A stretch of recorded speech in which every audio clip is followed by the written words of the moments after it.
Glass Half Full with Avalon Lustig. Brought to you by the Amherst Wire. Hello, and welcome to Glass Half Full with Avalon Lustig. I am your host, Avalon, and I am so excited for this podcast. Glass Half Full will be about awesome positivity tactics, how to surround yourself with great energy, and just aiming to brighten your day for 5 minutes.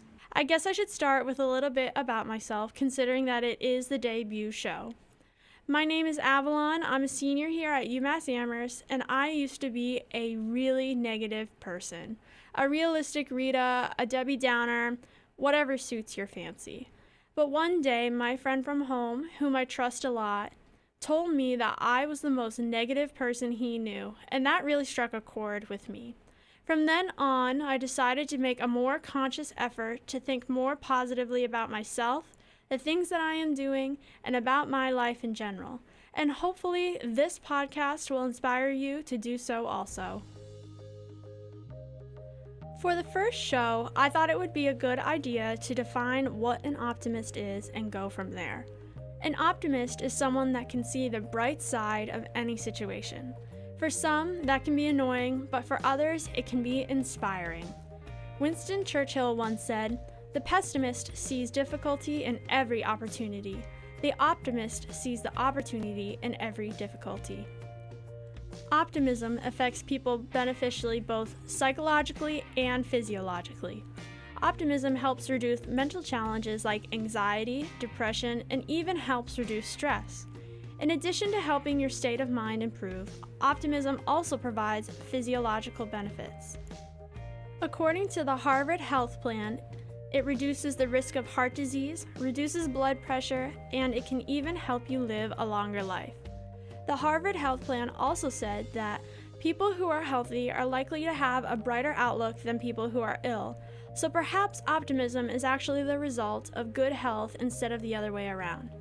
Ultimately, it becomes the argument of which came first, the chicken or the egg. I know what you're thinking, but how do people know that optimism has both psychological and physiological benefits?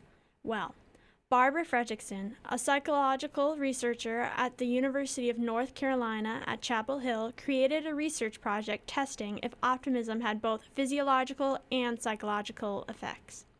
Participants first had their baseline heart activity recorded and then participated in an anxiety-inducing activity. After heart rates were raised, in different groups, participants were shown either positive, negative, or neutral images to see which one reduced stress the fastest. Participants that were shown the positive images were shown to have returned the heart rate to their baseline the fastest. It takes a lot of practice to change your attitude. To recite positive thoughts or consciously change your outlook will become a habit. Luckily, there are great ways to help you become a positive thinker. After researching within the World Wide Web, I have collected the top tips from sites like the Huffington Post, Tidy Buddha, and the Positivity blog to help you attain the brightest outlook. The first tip is to surround yourself with optimistic people. Positive thinkers are supportive, so it would be like surrounding yourself with a bunch of cheerleaders, which is never a bad thing. Keep in mind that optimism is contagious, and it is a concept that is never a bad thing to catch. To surround yourself with optimistic people will help your attitude transition much simpler. The second tip is to set small goals. Setting small goals helps in a number of ways. It helps build your confidence, it emphasizes your own power, and it gives you the opportunity to look forward to accomplishing something in a reasonable amount of time. I know we all have big dreams, but that doesn't mean that we can't set small goals to help us along to accomplish our big dreams. In the movie What About Bob, Bob, played by Bill Murray, suffers from extreme anxiety. To help with his mental illness, he visits a new therapist, Dr. Leo Marvin, played by Richard Dreyfuss, for help. Baby steps? It means setting small, reasonable goals for yourself, one day at a time. One tiny step at a time. Baby steps. For instance, when you leave this office, Don't think about everything you have to do in order to get out of the building. Just think of what you must do to get out of this room. And when you get to the hall, deal with that hall, and so forth. You see? Baby steps. Baby steps. Oh, boy. Baby steps. Baby steps. In the clip, Bob takes the advice of his therapist literally and proceeds to take little steps everywhere he goes. Dreyfuss's character does provide excellent advice for getting through emotional obstacles by taking things day by day. The third tip is to practice gratitude. To show appreciation for the things you have spreads positive energy. Not only does it bring light to the great things life has to offer you, but it brings positivity within yourself and those around you.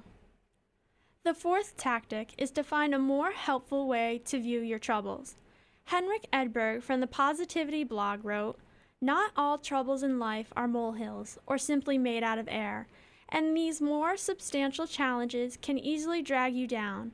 But if you view them in a helpful and optimistic way, then yes, they may still hurt. But they tend to often hurt a lot less and can even be made a source of optimistic excitement."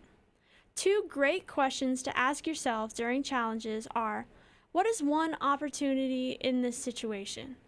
And how will this experience help me in the long run? Last but not least, and also my favorite, is to treat yourself. Grab yourself that coffee you were thinking about, or eat that piece of cake you were looking forward to. Treating yourself is crucial to optimistic thinking. To try is a success in itself. If you try to be positive and you put effort in, that itself is a great job. The more you practice, the easier it will come. I can't think of anything better to do when you're trying to change your entire attitude than to treat yourself as a reward. It's about time to wrap up the show. Now, if you see the glass as half empty or as half full, you deserve to drink the glass already as a reward for listening to this awesome podcast. For more awesome content, visit www.amherstwire.com and support UMass Amherst Journalism Department. Tune in next week for Glass Half Full with Avalon Lustig. Thanks for listening.